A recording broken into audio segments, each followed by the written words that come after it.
C'est l'heure de votre journal d'information. Yorana, merci d'être avec nous.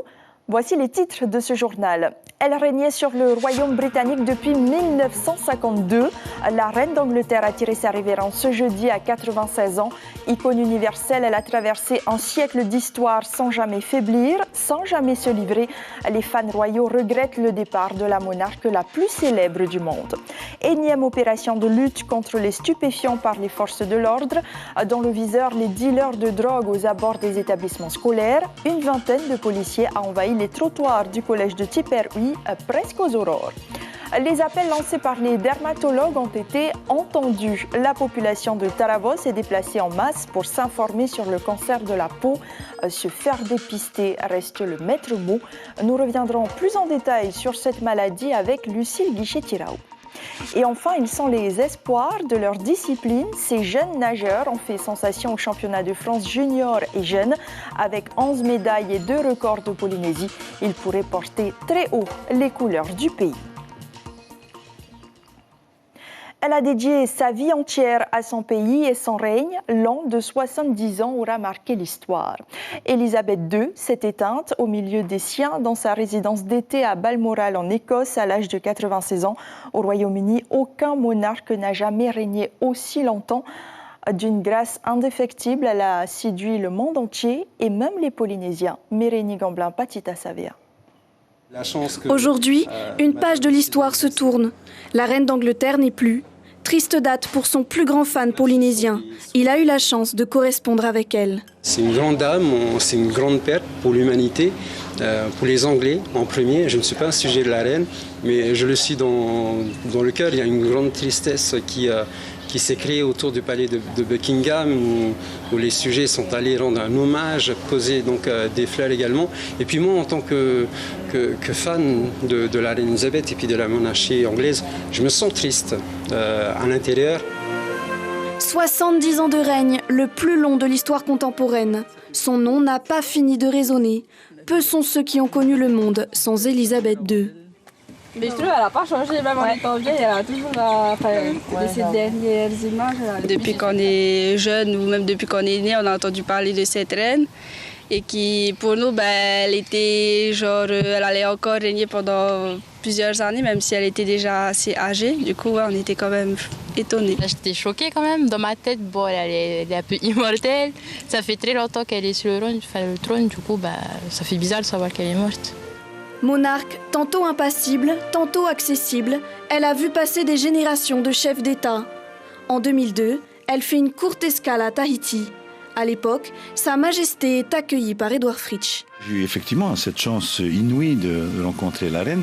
J'étais vice-président de Gaston Floss qui avait eu un empêchement. Et quelle chance, ce jour-là. Et vraiment, ça a été un grand moment de l'accueillir à Tahiti-Faa. C'est leur reine, c'est la maman du Commonwealth. Et j'ai trouvé effectivement c'est une femme formidable. Je sais que je suis privilégié d'avoir passé autant de temps avec elle. Élisabeth II, ce sont aussi des tenues dont elle seule avait le secret. Les Britanniques perdent une figure planétaire. Un deuil national de 10 jours est décrété en Grande-Bretagne. Son fils Charles III est proclamé roi d'Angleterre. Charles III qui régnera aussi sur 7 pays du Pacifique en hommage à la reine. La présidence, comme tous les bâtiments publics français, a mis ses drapeaux en berne aujourd'hui et le fera aussi le jour des obsèques prévu dans une dizaine de jours. Une agréable surprise pour les uns, mauvaise pour les autres. Une vingtaine d'agents de la direction territoriale de la police nationale a encerclé le lycée Paul Gauguin et le collège Tipperary très tôt ce matin. Une intervention pour traquer les trafiquants de drogue qui trouvent autour des établissements scolaires un marché juteux. Mélissa Chang, Patrick Sing Sing. Il est 6h50 et c'est une journée qui commence mal pour cet automobiliste. Le chien de détection vient de renifler des résidus de cannabis dans ce sac à dos. Le chien, lui, c'est la molécule qu'il a enregistrée dans son cerveau. Donc, automatiquement, c'est tout de suite. Tout de suite, il est actif.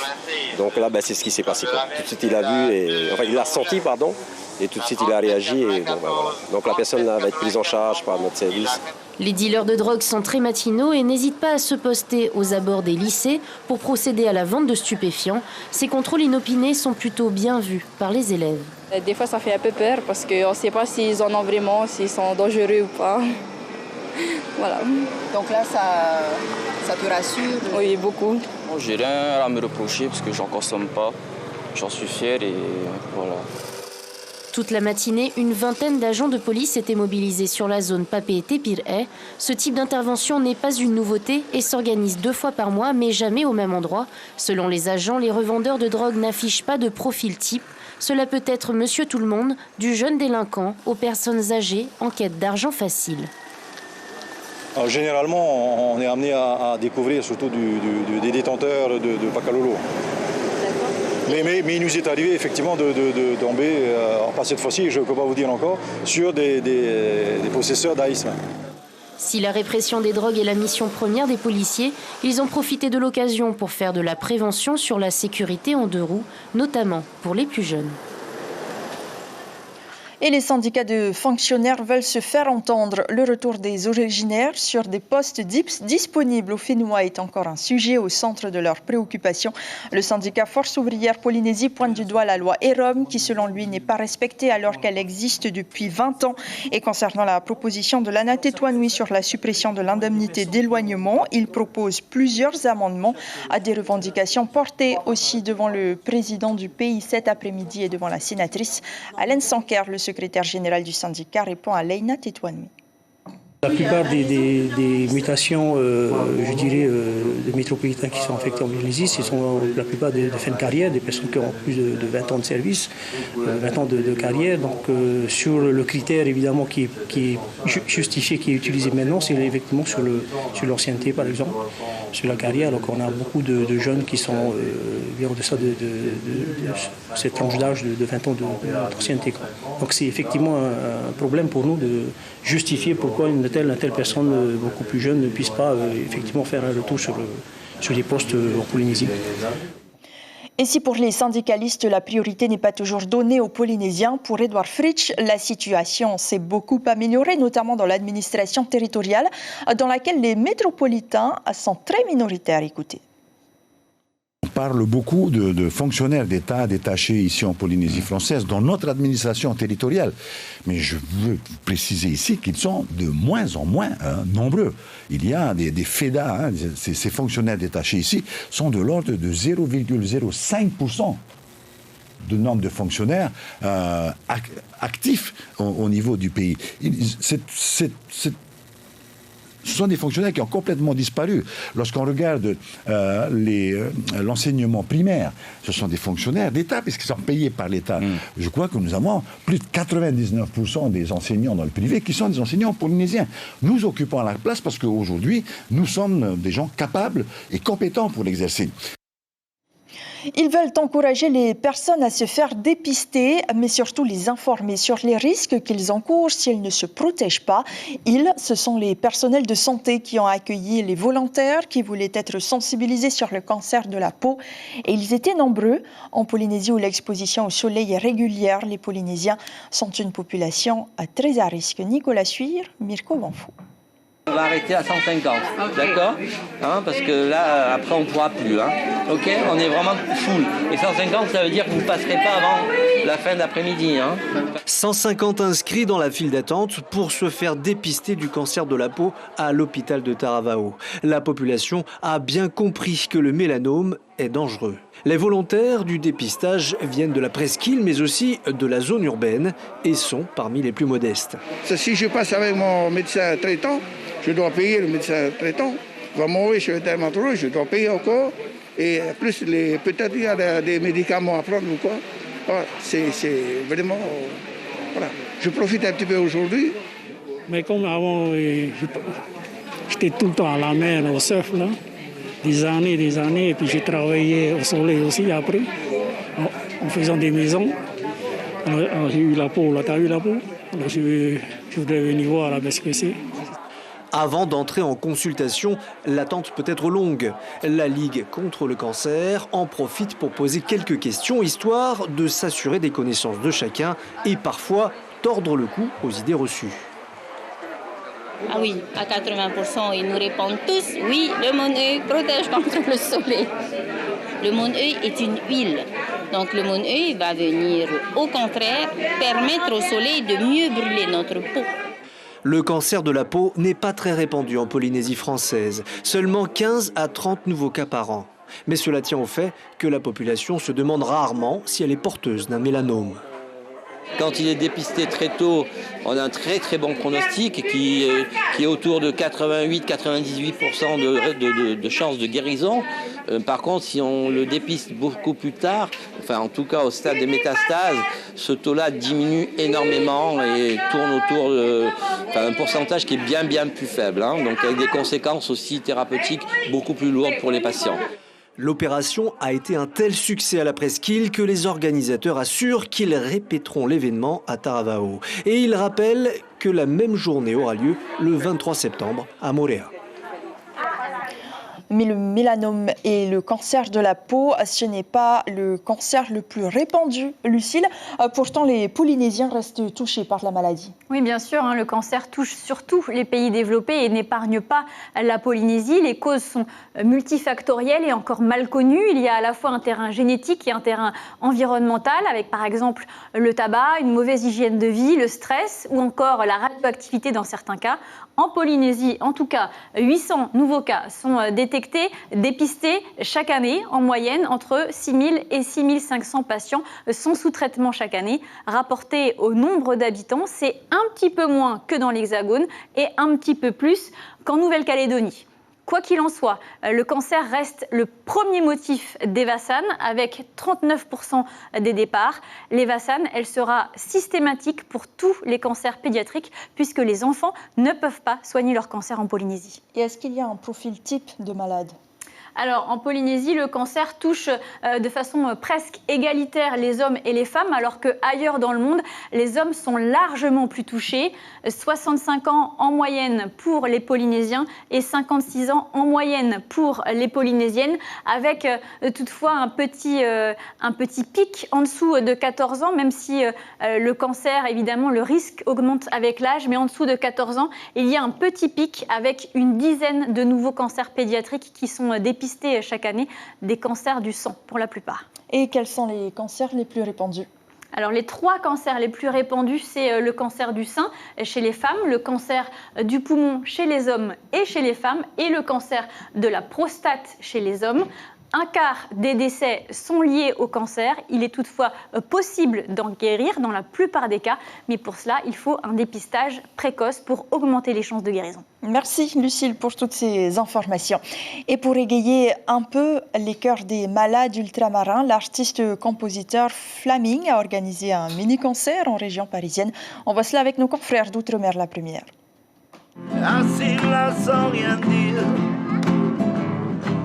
L'artiste calédonien flamenco a réuni autour de lui quelques groupes de musique du Pacifique pour un instant de bonheur, quelques notes de chœur et une émotion directe avec des malades de Nouvelle-Calédonie en soins dans la région parisienne. On est là aussi pour dire qu'il y a des gens du Pacifique qui sont hospitalisés ici en métropole et qu'il ne faut pas les oublier. Il faut donner les moyens pour qu'ils puissent, les familles puissent les accompagner, pour que ça soit un peu plus agréable, parce que c'est difficile pour certaines familles de faire le déplacement. L'objectif, créer du lien et faire sortir de la solitude ces patients le temps d'un après-midi sans rien attendre au retour, à part peut-être un sourire. Certains d'entre eux sont ici depuis plusieurs mois. Ça fait du bien de voir autre chose. Qu'est-ce qui fait du bien ? De voir des artistes de chez nous venir chanter ici. C'est important. On se retrouve ensemble, des malades qui sont là, qu'on ne connaît pas forcément des fois dans notre pays. Et puis ici, on fait connaissance avec eux, on parle de ce qu'on a, tout ça, et ça nous remonte le moral. Chant traditionnel de Tiga aux troupes de danse des Marquises et percussions, les groupes ont fait le déplacement. C'est sûr, la musique reconnecte les malades. au temps présent. Je dis toujours que la musique apporte du bonheur, elle apporte un bien-être. Je pense que les gens qui sont malades, ils ont plus besoin de la musique pour le bien psychologiquement, afin de pouvoir soutenir supporter leur maladie. Celui qui a débuté sa carrière d'artiste il y a plus de 30 ans dans les faubourgs de Nouméa porte la voix, elle vibre au son du reggae. Un premier rendez-vous honoré avant le concert à l'Élysée-Montmartre, ce vendredi, à Paris. Retour au Fénois, les spécialistes des langues océaniennes étaient à Ouréa pour une visite culturelle. Les invités ont pu se rendre compte des travaux réalisés au pays pour préserver le Reo Tahiti et le patrimoine. Escale à Pihaina d'abord pour visiter le centre Punareo où se trouve le marais Perirau, un centre qui accueille également les enfants pour des cours extrascolaires. On écoute ces réactions recueillies sur place par Noha Urarurua. Les conférenciers viennent ici dans ce lieu associatif de Punareo et c'est les conférenciers qui apprennent du lieu parce qu'ils rencontrent la famille Rurua, en particulier Maurice qui nous a expliqué des choses sur la transmission du savoir. Donc ça va pu leur montrer qu'il n'y a pas que l'écriture, il y a la culture sur le terrain, il y a les marais, il y a des tapas, il y a des totems, il y a des histoires à raconter. Et enfin du sport pour terminer. C'est une nouvelle génération de nageurs d'élite. Ils sont 6 athlètes de Tahiti et des îles et ont brillé par leur performance au dernier championnat de France. Un cru très prometteur pour la fédération locale. David Chang, Laït Mauri et Hubert Liao. Le bassin de Tiperui, c'est pour eux comme une deuxième maison. Les entraînements sont longs, 4 heures par jour, 6 jours sur 7. Cet après-midi, c'est le grand retour des vacances. Au programme, 5 km de natation. Je voulais voir un peu où est-ce qu'ils en étaient, s'ils avaient vraiment travaillé un peu, fait un peu de sport pendant leurs vacances. Et ça se confirme, ils ont bien été sérieux durant leurs vacances, ils se sont entretenus. Et il y a eu de belles choses dans le bassin cet après-midi. Un entraînement qui paye. Rohotu est un jeune espoir de Raiatea. Il n'a été coaché que 6 mois avant sa sélection pour les championnats de France. Il revient avec 2 titres de champion et un titre de vice-champion. Comment on se sent quand on ramène toutes ces médailles à Tahiti? Je me sens bien. Après, quand j'arrive ici, je me sens fort, mais en fait, non, pas du tout. Parmi les espoirs femmes, Déotile Vido, triple championne de France et vice-championne en 4 nages et au dos. Mais elle attend d'intégrer le circuit junior avec impatience. Pour l'instant, chez les jeunes, pour moi, ça ne veut pas dire grand-chose. C'est bien, mais quand tu commences à avoir des médailles chez les juniors, c'est mieux. Oui, là, c'est mieux. Le club Imua est sans doute l'un des plus gros producteurs de champions. Il envoie parfois ses nageurs hors du Fénois à sa charge. En juillet, il a ramené 6 médailles au championnat de France jeunes. Et ces résultats, il les doit à une organisation rigoureuse. Là, maintenant, ça porte ses fruits avec des jeunes pousses là, qui montent et surtout qui font des bonnes performances lors des championnats de France. On attend avec hâte les Jeux de 2023 et surtout après de 2027 à Tahiti. Du coup, on essaie de former le maximum de jeunes pour pouvoir en emmener le maximum possible à Tahiti. Tehereari Oopa en est le fer de lance, triple champion de France. Il ne ressent pas encore le besoin de partir du club qui lui a tout appris. Je me sens bien et moi parce que franchement, j'ai pas trop envie d'aller aussi dans les CAF et tout. Pour l'instant, moi je dis que je n'ai pas encore besoin de ça. Franchement, je me plais déjà avec mes coachs et tout. Et surtout, j'ai encore beaucoup de choses à apprendre dans mon club. Noël Roux remporte 2 médailles, une d'argent et une de bronze. Chez les filles, Rangihei Kura Timo a ramené la médaille de bronze aux 200 mètres brasse. Mais la fédération a perdu Lily Païs, championne de France aux 10 km. Elle est en métropole dans le cadre de sa sélection en équipe de France de nage en eau libre. L'information principale, la reine Elisabeth II, honorée jusqu'en Polynésie. Celle qui régnait sur le royaume britannique depuis 1952 a tiré sa révérence ce jeudi à 96 ans. Icône universelle, elle a traversé un siècle d'histoire sans jamais faiblir, sans jamais se livrer. Les fans royaux regrettent le départ de la monarque la plus célèbre du monde. Et cette disparition est également à la une de Tahiti Info, le quotidien titre Deuil mondial. La journée mondiale du suicide sera célébrée ce week-end à Pir'e. À cette occasion, Ibrahim Ahmed Aziz recevra Annie Touheyava, la présidente de l'association SOS Suicide. Rencontre ce soir avec les familles Tata, Broderson, Théour et Tahia dans votre émission Pa'Waura. C'est juste après ce journal. Puis vous suivrez les histoires de la famille Greenleaf. Demain soir, vous retrouvez Juliane Favenek pour vos journaux télévisés. Je vous souhaite un très bon week-end. Prenez soin de vous et à lundi.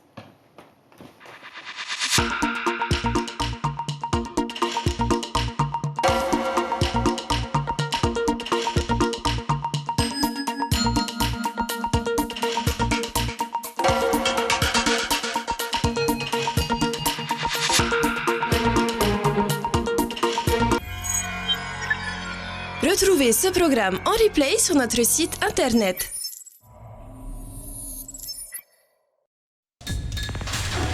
L'information en continu sur Polynésie la première, internet et réseaux sociaux.